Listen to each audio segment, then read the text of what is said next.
एक पल स्पाइडरमैन ऊंची इमारतों के बीच झूल रहा था और अगले ही पल उसके हाथ का जाला अचानक काम करना बंद कर देता है। फिर वो हवा से सीधे जमीन की तरफ गिरने लगता है। उसे चोट तो नहीं लगी, लेकिन पीटर के चेहरे पर हैरानी और उलझन थी। वो कंफ्यूज होकर फिर से दीवार पर चढ़ने की कोशिश करता है, पर अभी थोड़ा ही चढ़ा था कि उसके हाथ पैर फिसलने लगते हैं और वो फिर से मुंह के बल नीचे गिर पड़ता है। अब जाकर पीटर को एहसास हुआ कि शायद उसके शरीर से स्पाइडरमैन वाले जीन तेजी से खत्म हो रहे हैं, यहाँ तक कि उसकी आंखों की रोशनी भी पहले की तरह कमजोर हो गई है। जब वो बिल्डिंग के किनारे पर खड़ा हुआ तो उसे अचानक बहुत तेज चक्कर आने लगे, इसलिए वो तुरंत अस्पताल गया ताकि चेकअप करा सके कि आखिर उसे हो क्या रहा है। अजीब बात तो ये थी कि उसकी सारी रिपोर्ट नॉर्मल आई। डॉक्टर ने भी कहा कि कोई दिक्कत नहीं दिख रही है, लेकिन बातों ही बातों में डॉक्टर ने कहा कि शायद असली जवाब उसे अपने दिल के अंदर मिलेगा। पीटर को याद आया कि जब से उसका सामना ग्रीन गोब्लिन से हुआ था, तब से वो अंदर ही अंदर बहुत उलझन में था। अंकल बेन की उम्मीदों पर खरा उतरने के लिए उसने उस लड़की को भी छोड़ दिया जिससे वो बहुत प्यार करता था और अपना सूट पहनकर इस शहर का हीरो बन गया। लेकिन वो जितना ज्यादा समय इस सूट में बिता रहा था, पीटर को उतनी ही ज्यादा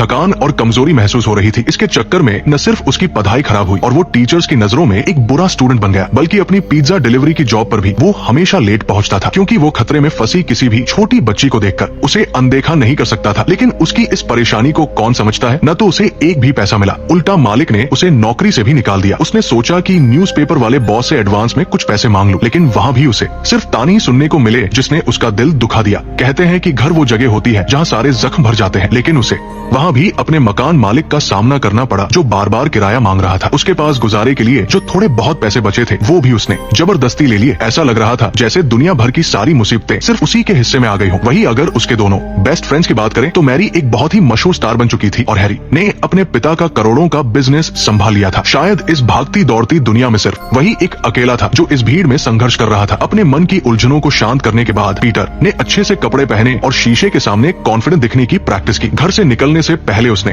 फूल भी खरीदे, क्योंकि आज रात वो मैरी का पहला स्टेज शो देखने जाने वाला था। लेकिन किस्मत को शायद कुछ और ही मंजूर था। पीटर को रास्ते में फिर से कुछ लुटेरे मिल गए। शुक्र है स्पाइडर सेंस का, जिसने उसे समय पर अलर्ट कर दिया और उसने छलांग लगाकर खुद को गाड़ी से टकराने से बचा लिया। जब पुलिस और लुटेरों की लड़ाई में पुलिस कमजोर पड़ने लगी तो पीटर ने तुरंत अपने जाले से उस कार को रोक लिया जो सीधा लोगों की तरफ जा रही थी। फिर उसने भागते हुए लुटेरों का पीछा किया, जाले से उनके हथियार छीने और उन दोनों को स्ट्रीट लाइट के खंभे से बांध दिया। लेकिन इस छोटी सी घटना की वजह से पीटर शो की शुरुआत देखने से चूक गया। अब वो चुपचाप सड़क किनारे बैठकर शो के खत्म होने का इंतजार करने लगा। लेकिन उसने कभी नहीं सोचा था कि बाहर आते ही मैरी किसी और के गले लग जाएगी। शायद एक हीरो की किस्मत में हमेशा अकेले रहना ही लिखा होता है। इस वक्त पीटर के दिल में बहुत बेचैनी थी। उसने अपनी शर्ट फाड़कर स्पाइडरमैन का सूट निकाला और चाहा कि वो अपनी दूसरी पहचान के पीछे अपना दुख छुपा ले, लेकिन उसके दिमाग में चल रही इसी उथल पुथल की वजह से उसकी शक्तियां फिर से गायब हो गई और वो सीधा अंधेरे में नीचे जा गिरा। पीटर के हीरो बनने के सफर में ये उसका सबसे शर्मनाक पल था। अब हवा में उड़ने वाले इस स्पाइडरमैन को भी चुपचाप लिफ्ट का इंतजार करना पड़ रहा था। खुशकिस्मती से अपने दोस्त हैरी की वजह से पीटर की मुलाकात एक बहुत ही मशहूर साइंटिस्ट ओटो से हुई, लेकिन उनकी पहली ही मुलाकात का माहौल थोड़ा अजीब था। ओटो ने सुन रखा था कि ये लड़का बहुत होशियार है, लेकिन वो अपने दिमाग का सही इस्तेमाल नहीं कर रहा है। जैसा कि डॉक्टर ने खुद बताया, वो न्यूक्लियर फ्यूजन की अपनी रिसर्च के जरिए सूरज की ताकत को कंट्रोल करके इंसानों के लिए कभी न खत्म होने वाली एनर्जी बनाना चाहते थे, लेकिन उनका यही अच्छा इरादा बाद में पूरे शहर को तबाह करने वाला था। ओटो ने सबको अपना नया आविष्कार दिखाया, 4 शानदार मेटल के मैकेनिक हाथ। जैसे ही बेल्ट बंद हुई, नसों से जुड़ा हुआ सिस्टम चालू हो गया और फिर सैकड़ों छोटी छोटी सुइयां रीढ़ की हड्डी में घुस गई, जिससे वो आसानी से इन मशीनी हाथों को कंट्रोल कर सकता था। ये हाथ ओटो की ऐसे काम करने में मदद कर सकते थे जो इंसान नहीं कर सकते। कहीं आर्टिफिशियल इंटेलिजेंस उन पर हावी न हो जाए, इसके लिए ओटो ने खास तौर पर एक चिप बनाई थी जो उसके दिमाग को कंट्रोल में रखती थी। लेकिन उसने सपने में भी नहीं सोचा था कि यही चिप बाद में सबसे बड़ा खतरा बन जाएगी। इसके बाद ओटो धीरे से एक्सपेरिमेंट की टेबल के पास गया और उसने वो बहुत ही जरूरी ट्रिटियम निकाला। ये चीज बहुत ही कम पाई जाती है, पूरी दुनिया में इसका सिर्फ थोड़ा सा ही हिस्सा बचा है, लेकिन इसमें सूरज जितनी ताकत होती है, जब उस पर लेजर की रोशनी पड़ती है तो ट्रिटियम रिएक्शन करने लगता है और उस मशीन के अंदर एक छोटा सा सूरज बन जाता है। एक्सपेरिमेंट सफल होता हुआ दिख रहा था। जैसे ही सब खुशी मनाने लगे तभी अचानक गड़बड़ हो गई। न्यूक्लियर रिएक्शन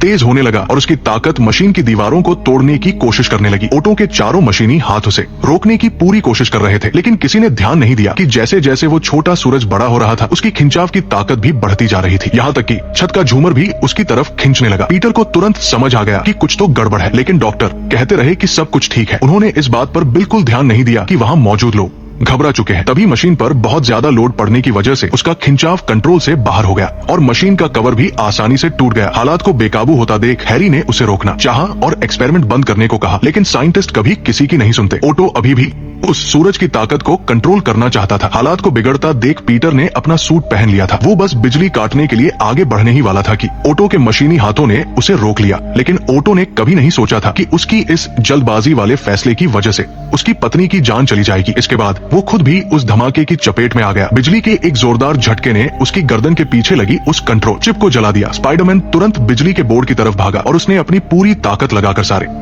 तार उखाड़ दिए। तब जाकर ओटो उस खतरे से बाहर आया और उस छोटे से सूरज के फटने के कारण ये एक्सपेरिमेंट भी पूरी तरह से फेल हो गया। ओटो की जान तो बच गई थी, लेकिन उसकी पीठ पर लगी वो सुइया अब उसकी नसों से जुड़ चुकी थी। डॉक्टर अभी ये सोच ही रहे थे कि इन्हें सुरक्षित तरीके से बाहर कैसे निकाला जाए कि तभी कुछ ऐसा हुआ जिसकी किसी ने उम्मीद नहीं की थी। अचानक एक मशीनी हाथ तेजी से हिला और उसने एक डॉक्टर को बहुत दूर फेंक दिया। इसके बाद बाकी के हाथ भी हिलने लगे। ऐसा लग रहा था जैसे उनके अंदर खुद का दिमाग आ गया हो। उन्होंने एक के बाद एक वहां मौजूद डॉक्टरों पर हमला करना शुरू कर दिया। कई लोग तो कुछ समझ पाते उससे पहले ही मारे गए। दरअसल जब ये सब हो रहा था तब ओटो बेहोश था। इसका मतलब ये था कि इन चारों मशीनी हाथों में खुद सोचने समझने की ताकत आ गई थी। एक डॉक्टर ने इलेक्ट्रिक आरी से उन पर हमला करने की कोशिश की, लेकिन वो टाइटेनियम मेटल इतना मजबूत था कि उसका कुछ नहीं बिगड़ा। जब ओटो को होश आया तो उसने देखा कि वहाँ चारों तरफ तबाही मची है। वो लड़खड़ाता हुआ अस्पताल से बाहर निकला और तभी एक तेज रफ्तार टैक्सी से टकराने ही वाला था, लेकिन उसे यकीन नहीं हुआ कि मशीनी हाथ ने उसे अपने आप बचा लिया। जिंदगी भर जिस सपने के पीछे वो भागता रहा, आधे दिन के अंदर ही उसने सब कुछ खो दिया था। और सबसे बुरी बात तो ये थी कि वो इस मुसीबत से पीछा भी नहीं छुड़ा पा रहा था। इससे अच्छा तो ये है कि वो इन हाथों के साथ ही इस दुनिया से हमेशा के लिए खत्म हो जाए। तभी उसके दिमाग में एक आवाज बार बार गूंजने लगी। ओटो को समझ आ गया कि वो चिप बहुत पहले ही खराब हो चुकी है। वो आवाज उन चारों मशीनी हाथों के आर्टिफिशियल इंटेलिजेंस की थी। उस आवाज के बार बार समझाने के बाद ओटो के अंदर फिर से जोश भर गया। उसने तय किया कि वो एक पुरानी फैक्ट्री में इससे भी ज्यादा ताकतवर सूरज बनाएगा। वो तुरंत बैंक पहुंचा और उन मशीनी हाथों की मदद से उसने बैंक के उस भारी भरकम दरवाजे को आसानी से तोड़ दिया। लेकिन इत्तेफाक से पीटर भी अपना काम करवाने वहीं मौजूद था और उसने ये सब देख लिया। बस पलक झपकते ही स्पाइडरमैन वहां पहुंच गया। ओटो ने बिना किसी रहम के पैसों से भरा एक भारी बैग स्पाइडरमैन पर फेंका, लेकिन स्पाइडरमैन तेजी से बच निकला और उस बैग को जाले से पकड़कर वापस ओटो के ऊपर ही दे मारा। लेकिन तभी स्पाइडरमैन की शक्तियां फिर से गायब हो गई। उसने कई बार कोशिश की, लेकिन उसके हाथों से जाले नहीं निकले। इसके बाद उसे एक जोरदार मुक्का पड़ा और वो जमीन पर गिर गया। ओटो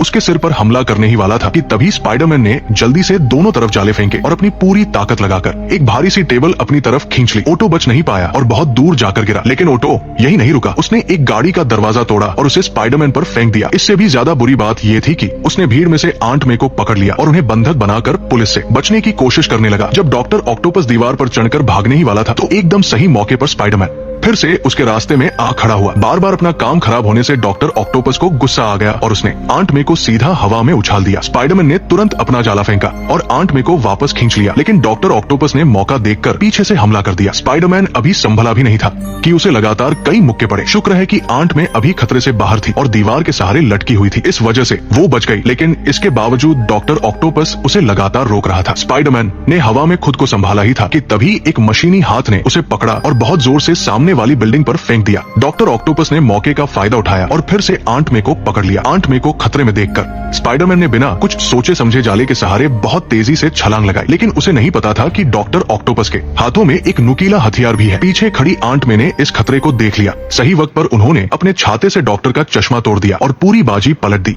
लेकिन बदकिस्मती से उनका पैर फिसल गया और वो नीचे गिर पड़ी। स्पाइडरमैन तुरंत पीछे मुड़ा और उन्हें बचाने के लिए कूद गया। आंट मे को बचाने के बाद पीटर वहाँ लड़ने के लिए नहीं रुका। वो जल्दी से आंट मे को लेकर वहाँ से भाग गया। भले ही पीटर बहुत दयालु है और एक सुपर हीरो है, लेकिन अपना ये सूट उतारने के बाद वह आज भी वही एक आम और परेशान कॉलेज स्टूडेंट है। और उसके लिए सबसे ज्यादा दुखी करने वाली बात ये थी कि जिस लड़की से वो इतना प्यार करता था उसने सबके सामने किसी और का शादी का प्रपोजल कबूल कर लिया। एक तरफा प्यार करने वाले पीटर को इससे बहुत गहरा सदमा लगा। सिर्फ इतना ही नहीं, उसके दोस्त हैरी ने भी नशे की हालत में अपने दिल की भड़ास निकाली। दरअसल हैरी को लगता था कि स्पाइडरमैन ने उसके पिता को मारा है, इसलिए वो उससे नफरत करता था। जिन लोगों ने पहले की कहानी नहीं देखी है वो जाकर मेरे पिछले वीडियो देख सकते हैं। और हैरी का सबसे अच्छा दोस्त होने के बावजूद पीटर रोज अखबार के लिए स्पाइडरमैन की तस्वीरें तो खींचता था, लेकिन वो ये नहीं बताता था कि स्पाइडरमैन कहाँ है। इस बात से हैरी को बहुत निराशा हुई। शायद अपने ही लोगों से मिल रहे इस धोखे और दुखों की वजह से पीटर की शक्तियाँ एक बार फिर से गायब हो गई। ये ऐसा मौका था जब वो इतनी ऊंचाई से नीचे गिरा था। बहुत सोचने समझने के बाद पीटर ने आखिरकार फैसला किया कि अब वो स्पाइडरमैन नहीं रहेगा। लेकिन जब वह पहले दिन एक आम इंसान की तरह जिंदगी जीने निकला तो उसे कुछ ऐसे नजारे दिखे जिनकी उसने कभी उम्मीद नहीं की थी। मजबूरी में पीटर ने फिर से अपना चश्मा पहन लिया। उसने पुलिस की गाड़ी का सायरन सुना जो उसके पास से गुजरी, लेकिन उसने बस अपना सिर नीचे किया और चुपचाप अपना बर्गर खाता रहा। अब पीटर के पास बहुत सारा समय था कि वो अपनी पढ़ाई पर ध्यान दे सके और पहले की तरह एक आम इंसान बनकर जी सके। बहुत जल्द वह फिर से अपने प्रोफेसर का सबसे अच्छा स्टूडेंट बन गया। ऐसा लग रहा था कि उसकी जिंदगी अब धीरे धीरे अच्छी हो रही है। और आखिरकार वो मैरी का शो देखने भी पहुंच गया। मैरी ने पीटर में आए इस बदलाव की बहुत तारीफ की, लेकिन जब पीटर ने फिर से शुरुआत करने की बात कही तो मैरी ने उसे फिर से बहुत प्यार से मना कर दिया। भले ही वो ऊपर से कुछ और बोल रही थी, लेकिन उसके दिल में अभी भी पीटर के लिए जगह थी। इसके बाद वह मुड़ी और पीटर की आंखों के सामने से चली गई और ठीक उसी वक्त एक बेघर आदमी को कचरे के डिब्बे में स्पाइडरमैन का फेंका हुआ सूट मिल गया। जब न्यूज़पेपर के बॉस के हाथों में वो सूट आया तो उसका पहला रिएक्शन बहुत ही घमंड से भरा था। उसने बड़ी शान से अपनी जीत की तारीफ की। उसे लगा कि आखिरकार उसने इस शहर से उस मुसीबत को हमेशा के लिए भगा दिया है। और पलक झपकते ही वो खुद वो सूट पहनकर एक सुपर हीरो बनने के सपने देखने लगा। इस शहर में बस एक हफ्ते के लिए स्पाइडरमैन नहीं था और इतने में ही जुर्म का ग्राफ दोगुने से भी ज्यादा बढ़ गया। और इसी वजह से पीटर एक बहुत बड़ी उलझन में फंस गया। वो तो सिर्फ एक आम इंसान की तरह अपनी जिंदगी जीना चाहता था। उसे नहीं पता था कि उसका ये फैसला सही है या गलत। पीटर इसी सोच में डूबा था कि तभी बगल की बिल्डिंग में अचानक आग लग गई। पीटर का हाथ अपने आप अपने सूट को ढूंढने लगा। तभी उसे याद आया कि अब उसके पास वो सूट नहीं है, लेकिन उसके दिल में बसा इंसाफ का जज्बा उसे बिना डरे आग में कूदने पर मजबूर कर देता है। पर अब एक आम इंसान होने के नाते उसके लिए दरवाजा तोड़ना भी बहुत मुश्किल था। काफी मशक्कत के बाद उसे अलमारी में फंसी एक छोटी बच्ची मिल गई, लेकिन जैसे ही वे भागने वाले थे अचानक छत नीचे गिर गई। इस खतरे के बीच पीटर बच्ची को गोद में लेकर दूसरी तरफ कूद गया। गनीमत रही कि आखिर में वो बाल बाल बच गए और धमाके से ठीक पहले वहाँ से बाहर निकल आए। भले ही उसने पूरी जान लगाकर बच्ची को बचा लिया, लेकिन फायर फाइटर्स की बात सुनकर उसे पता चला कि बगल वाले कमरे में और भी लोग फंसे थे जो बदकिस्मती से बच नहीं पाए। इस बात ने पीटर को गहरे अपराध बोध में डाल दिया। अगर वो अब भी स्पाइडरमैन होता तो पक्का उन बेगुनाह लोगों की जान बचा लेता। उदास मन से पीटर में आंटी के घर पहुंचा और देखा कि वो सामान पैक करके घर बदलने की तैयारी कर रही है। असल में बेन अंकल के जाने के बाद मे आंटी की पक्की कमाई बंद हो गई थी और उन्हें सस्ते किराए वाले घर में जाना पड़ रहा था। पीटर मदद करना चाहता था, लेकिन मे आंटी ने प्यार से मना कर दिया। उन्होंने कहा कि छोटा हेनरी मदद कर रहा है, वो ऐसा इसलिए कर रहा था ताकि स्पाइडरमैन की तरह और लोगों की मदद कर सके। तब जाकर पीटर को समझ आया कि असल में स्पाइडरमैन तो कब का लोगों के दिलों का हीरो बन चुका है और कई लोगों की उम्मीद का प्रतीक भी है। इसलिए पीटर ने उदास होना छोड़ दिया और फैसला किया कि वो फिर से स्पाइडरमैन बनेगा। इसके बाद पीटर एक छत पर आया और अपनी अगली छलांग के लिए दौड़ने लगा। उसकी आंखों में एक पक्का इरादा था और बिना जिद के उसने सामने वाली इमारत की तरफ छलांग लगा दी। मैं और ऊंचा उड़ना चाहता हूँ तो ये खुन्नस खाया हुआ डॉक्टर ऑक्टोपस था जो ट्रिटियम हासिल करने के लिए फिर से आज धमका था। उसने मैरी का किडनैप कर लिया। फिर वो ऑसबॉर्न कंपनी के डायरेक्टर हैरी के पास पहुंचा। इस वक्त हैरी बदले की आग में पूरी तरह अंधा हो चुका था। एक सौदे के तहत डॉक्टर ने उससे वादा किया कि वो स्पाइडरमैन को जिंदा पकड़ कर लाएगा और चूंकि पीटर ही स्पाइडरमैन की तस्वीरें खींचता था तो लाजमी था कि वही उनका संदेशवाहक बनेगा। ये सुनकर पीटर का खून खौल उठा और वो गुस्से में तुरंत सड़क की तरफ भागा। लेकिन अचानक उसे सब कुछ धुंधला दिखने लगा। जब उसने अपना चश्मा हटाया तब जाकर उसे एहसास हुआ कि उसकी शक्तियां वापस आ गई है। वो फौरन न्यूज ऑफिस गया और अपना स्पाइडरमैन सूट वापस ले लिया। उसके बाद पीटर डॉक्टर के बताए ठिकाने पर पहुंचा और उसकी चुनौती का सामना करने लगा। वो सीधा उस पर टूट पड़ा। वहाँ का माहौल एकदम गर्मा गया था और स्पाइडरमैन ने भी कोई रहम नहीं दिखाया। ताकत में फर्क होने के बावजूद वो पीछे नहीं हटा और अपनी तरकीबों से ताबड़तोड़ पलटवार किया। दोनों ऊंची इमारत से लड़ते हुए एक तेज रफ्तार ट्रेन की छत पर आ गिरे। इस वक्त उन्हें न सिर्फ एक दूसरे से लड़ना था बल्कि सामने आ रही रुकावटों से भी बचना था। तभी डॉक्टर ऑक्टोपस ने एक गंदी चाल चली। उसने ट्रेन से 2 यात्रियों को पकड़ लिया और बिना कुछ सोचे उन्हें हवा में उछाल दिया। स्पाइडरमैन ने गजब की फुर्ती दिखाई और अपना जाला फेंक कर उन्हें नीचे गिरने से ठीक पहले बचा लिया। लेकिन डॉक्टर ऑक्टोपस अपनी चालों से बाज नहीं आया। उसने सीधे ट्रेन का ब्रेक सिस्टम ही तोड़ दिया और उसे खींचकर स्पाइडरमैन पर दे मारा। अब ट्रेन पूरी तरह बेकाबू हो चुकी थी और पीटर को अपनी स्पाइडर सेंस से एक और भयानक खतरे का अंदेशा हो गया था। अगर ट्रेन इसी रफ्तार से आगे बढ़ती रही तो ट्रेन में बैठे सभी लोग यकीनन मारे जाएंगे। इस मुश्किल घड़ी में पीटर ने अपने बिना मास्क वाले चेहरे की परवाह नहीं की और ट्रेन के आगे कूदकर अपने शरीर से उसे रोकने की कोशिश करने लगा। वो अपने पैरों के दम पर ट्रेन की रफ्तार कम करना चाहता था, लेकिन ये साफ था कि उसकी सुपर ह्यूमन ताकत भी इस हजारों टन वजनी ट्रेन के सामने फीकी पड़ रही थी। तभी पीटर को एक और तरकीब सूझी। उसने झटपट ट्रैक के दोनों तरफ की इमारतों पर जाले फेंके ताकि जालों के खिंचाव से वो इस ट्रेन को रोक सके। लेकिन उसे उन इमारतों की मजबूती का गलत अंदाजा था। पलक झपकते ही पूरी दीवार उखड़कर नीचे गिर गई और सबसे खतरनाक बात तो ये थी कि वो खुद ट्रेन के पहियों के नीचे आते आते बचा। शुक्र है कि उसकी फुर्ती ने उसे ऐन मौके पर बचा लिया और वो वापस खड़ा हो गया। ट्रेन ट्रेन को खाई के और करीब आते देख पीटर ने एक आखिरी दाव खेलने की ठानी और दोनों तरफ ढेर सारे जाले फेंक दिए। अब जालों के टूटने का कोई डर नहीं था, लेकिन एक नई आफत आ खड़ी हुई। कई हजार टन का भारी दबाव अब अकेले उसके कंधों पर था, यहाँ तक कि उसका सूट भी फटने लगा था। उसे लगने लगा था कि उसके शरीर के 2 टुकड़े हो जाएंगे, लेकिन अपने फौलादी इरादों के दम पर वो डटा रहा। अब तक वो अपनी बर्दाश्त की आखिरी हद तक पहुंच चुका था। लोहे से भी मजबूत वो जाले अब टूटने लगे थे, लेकिन शुक्र है कि ट्रेन की रफ्तार आखिरकार कम होने लगी थी और अंततः उसने अपना मिशन पूरा कर ही लिया। लेकिन इतने जबरदस्त झटके से पीटर बेहोश होकर गिरने लगा। तभी वहाँ मौजूद लोगों ने आगे बढ़कर उसे नीचे गिरने से बचा लिया। जब लोगों ने स्पाइडरमैन का चेहरा देखा तो वो हैरान रह गए। उन्हें पता चला कि जो हीरो हमेशा उनकी जान बचाता है वो असल में बहुत जवान है, यहाँ तक कि उनके अपने बच्चों से भी छोटा है। थोड़ी देर बाद पीटर को होश आया। उसे एकदम याद आया कि उसने मास्क नहीं पहना है, लेकिन खुशी की बात ये थी कि वहाँ मौजूद सभी लोगों ने उसका राज छिपाए रखने का फैसला किया। एक छोटे से लड़के ने बड़े प्यार से उसे उसका गिरा हुआ मास्क वापस दिया, लेकिन तभी डॉक्टर ऑक्टोपस वापस आ धमका और स्पाइडरमैन को अपने साथ ले जाने की जिद करने लगा। पर इस बार ट्रेन के सभी यात्री उसके सामने डटकर खड़े हो गए, बिल्कुल वैसे ही जैसे स्पाइडरमैन ने उन्हें बचाया था। लेकिन वो तो आखिर आम इंसान ही थे। डॉक्टर ऑक्टोपस ने बस हल्का सा वार किया और रास्ते में खड़े सभी लोगों को धकेल दिया। उसने स्पाइडरमैन को पूरी तरह बेहोश कर दिया और उसे अपने साथ ले गया। अपने वादे के मुताबिक डॉक्टर ऑक्टोपस को आखिरकार अपना मनचाहा ट्रिटियम मिल गया और वही दूसरी तरफ हैरी ने टेबल पर रखा चाकू उठाया ताकि वो खुद अपने पिता के कातिल को खत्म कर सके। पर उसने सपने में भी नहीं सोचा था कि मास्क के पीछे उसके सबसे अच्छे दोस्त पीटर का चेहरा होगा। नहीं हैरी, उसने कभी नहीं सोचा था कि उसके बदले की आग उसके ही दोस्त की जान ले लेगी। हैरी की मदद से स्पाइडरमैन छुपते छुपाते डॉक्टर ऑक्टोपस की लैब तक पहुंच गया, लेकिन उसकी हर हरकत पर डॉक्टर ऑक्टोपस पहले से ही नजर गड़ाए बैठा था। ये देखकर कि डॉक्टर ऑक्टोपस पूरी तरह पागल हो चुका है, स्पाइडरमैन ने मेन पावर काटने की सोची, लेकिन वो उसकी ताकत को कम समझ बैठा। ऑक्टोपस ने झटके से उसे दूर फेंक दिया। अच्छी बात ये थी कि उसकी फुर्ती के चलते उसने जाली की मदद से वापसी की और ऑक्टोपस को धक्का देकर पानी में गिरा दिया। उसके रोबोटिक हाथ दमदार तो थे, लेकिन वाटरप्रूफ नहीं थे, जिस वजह से वो पानी में बेकार हो गए। इसी बीच न्यूक्लियर रिएक्शन से बना वो छोटा सा सूरज बेकाबू हो गया और उसका खिंचाव तेजी से बढ़ने लगा। आसपास का सारा लोहा उसकी तरफ खींचने लगा, जिसमें मैरी को बांधने वाली भारी जंजीरें भी शामिल थी। इस गंभीर पल में स्पाइडरमैन ने छलांग लगाई और जाले से मैरी को खींच लिया, जो बस आग की लपटों में समाने ही वाली थी। फिर उसने पूरा पावर सिस्टम तहस-नहस कर दिया, लेकिन उस मशीन की ताकत रत्ती भर भी कम नहीं हुई, बल्कि वो लगातार फैलने लगा। पूरी की पूरी फैक्ट्री उसमें समाने लगी, यहाँ तक कि कई किलोमीटर दूर खड़ी गाड़ियां भी उसके गुरुत्वाकर्षण से खींचने लगी। अगर ऐसा ही चलता रहा तो शायद पूरी पृथ्वी तबाह हो जाएगी। स्पाइडरमैन भागकर डॉक्टर ऑक्टोपस के पास गया और दुनिया को बचाने का तरीका पूछने लगा। तब जाकर डॉक्टर ऑक्टोपस को समझ आया कि स्पाइडरमैन कोई और नहीं बल्कि होनहार नौजवान पीटर पार्कर ही है। पीटर के समझाने पर डॉक्टर ऑक्टोपस को एहसास हुआ कि वो अब तक इन मशीनी हाथों की कठपुतली बना हुआ था। आज का ये आविष्कार तो अपने मकसद से बहुत दूर भटक गया है। अब इस पागलपन को छोड़ने का वक्त आ गया है। हमें सही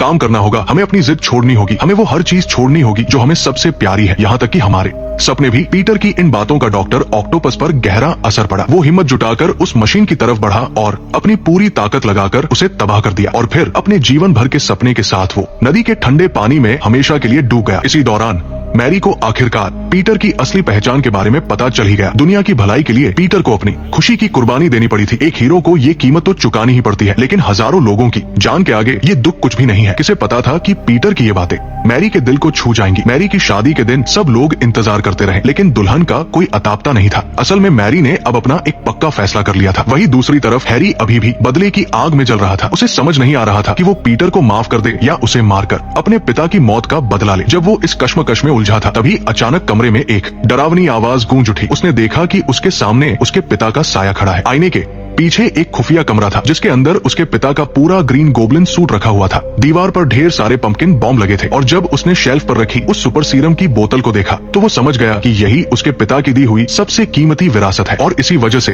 हैरी आगे चलकर पीटर की जिंदगी का सबसे दर्दनाक हिस्सा बनने वाला था। शायद एक हीरो इसलिए हीरो नहीं होता क्योंकि उसके पास सुपर पावर होती है, बल्कि इसलिए होता है क्योंकि हर उस पल में जब असल जिंदगी उसे तोड़ सकती है, जब कोई पिज्जा डिलीवरी पर शिकायत कर दे, असाइनमेंट पूरे न हो या फिर प्यार किसी और से शादी कर ले, वो तब भी किसी भी मुसीबत के आने पर अपना वो घिसा हुआ पुराना सूट पहनकर निकल पड़ता है। और ये फिल्म एक आईने की तरह है जो हम में से हर एक के अंदर की कशमकश और अच्छाई को दिखाती है। इसीलिए इतने सालों बाद भी जब पीटर अपने शरीर से उस बेकाबू ट्रेन को रोकता है और जब न्यूयॉर्क के लोग कहते हैं कि वो हमें कोई नुकसान नहीं पहुंचाएगा, तो आज भी हमारी आंखें नम हो जाती है। कभी कभी हीरो बनने का मतलब दुनिया को बचाना नहीं होता, बल्कि जब दुनिया चाहे कि आप हार मान ले तब भी एक और पल डटकर खड़े रहना ही असल हीरोपंती है। शायद सैम राइमी ने हम जैसे आम लोगों के लिए यही